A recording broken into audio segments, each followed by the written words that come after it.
does not actually conflict with PMP. It's not a political speech. They work very, very well together because PMP actually focuses on personal skills. It's a skill set you should have.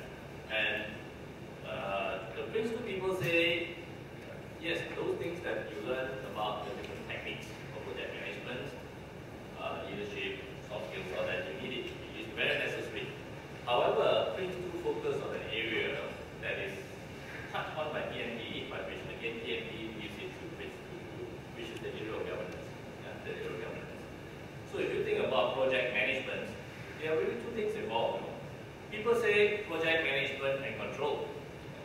For a long time, even when I was first involved 30 years back, they said, okay, project management and control, but what exactly is control? A lot of people have the idea that, well, control means I tell you what to do, how to do it, and if you don't follow it, I recommend it. But that's not what control is. And governance. Again, governance, I was quite lucky in the sense that in the early days of SOX, you know what SOX? Sarbanes-Oxley, which happened in the US. I had the good fortune to be over there talking to some of my friends who work in Sarbanes-Oxley. Incidentally, those of you who are the Sarbanes-Oxley Act was introduced in the US to try and curb some of this hanky-panky things going on. Yeah. So the whole idea again with the Sarbanes-Oxley Act is that you are supposed to set up a mechanism to self-monitor, in the sense that everybody who has a job must understand his role and how his job interacts with other people's jobs. It is not like having a policeman standing there with you, banging on the head with a club, if you don't do it this. The reason I'm starting off this presentation like that is because it puts PRINCE2 into perspective.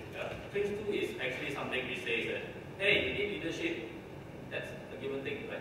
Go ahead and do it. And you need to have motivational skills. Okay? You need to have estimation skills, scoping skills.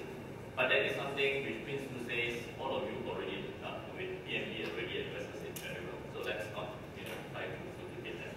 Let's focus very, very much on governance. Governance so that if things won't go right, later on if there's a scandal, as happens every week, then we should be able to identify whose fault it is. I mean, you don't put it through here. Right?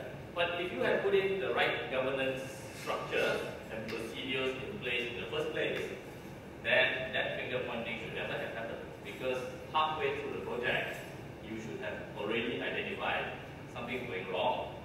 Who should be putting it right? Not whose fault is it yet, right? Because the project still needs doing. Whose job is it to put it right and why?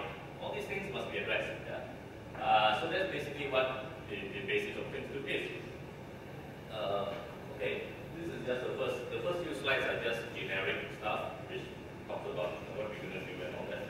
So what I propose to do is, since all of you will probably fast asleep after 10 minutes, after this lunch, okay, halfway through the session, we'll give you some exercises to do. Because what I propose is that instead of giving you a lot of sales talk about PRINCE2, is to actually show you some of the things that we do in PRINCE2, which may be a bit different from what you are used to, yeah?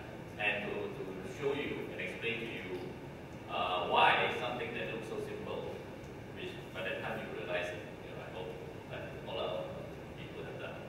Why certain simple things, if you had done it, it would have helped your project not before it run into trouble. So we'll do that besides telling you the overview of PRINCE2.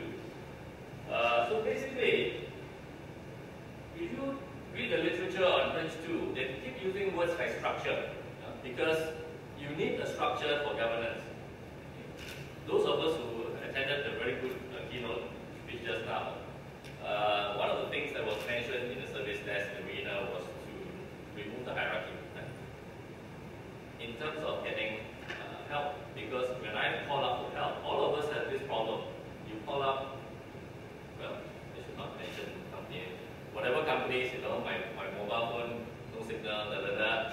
You hold on, and then you go on to the next level, you hold on for 10 minutes, then you get some answer from the next level. Maybe, or you might wait 2 days before the next. That's bad, because, but sometimes you can't help it. But here, when we talk about hierarchy in terms of governance, we it's a different issue, no? It's a different. We're not talking about there's escalation procedures, but governance in the sense that different levels must have different responsibility. All of you have managed projects before, I believe. Yeah?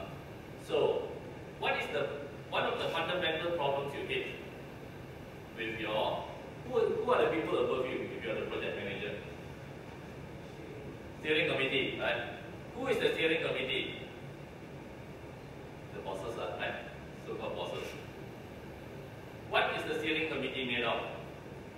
I've sat in lots of steering committees. I try not to sit steering committees anymore because you notice that every meeting just goes down and down and down, and after the end of the day, nothing seems to be resolved. One of the problems that leads to that situation is because in a steering committee, people say that this is 10 people who are supposed to make a decision, but you do not say who is responsible for what decision. How can 10 people make one decision based on the same? Hey, this is not our national general election, you know, we vote and then see. That's a bad way to run a project. True. Running a project based on 10 people who know nothing about what's happening except little bits here and there, and then all 10 of them voting, that's a lousy way to run a business.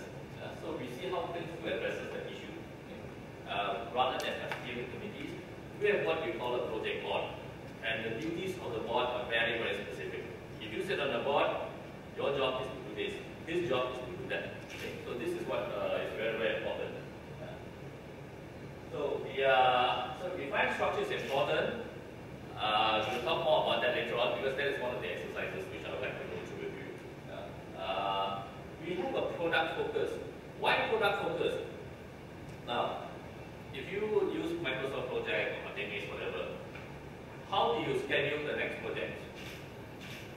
You cut and paste on the whole project, change the dates, and then change a few things. Right? That's what most people do anyway. And that's a smart way of working. As long as project A and project B and project C are exactly the same, except for the names and the dates. But how many projects have you ever worked on which is the same?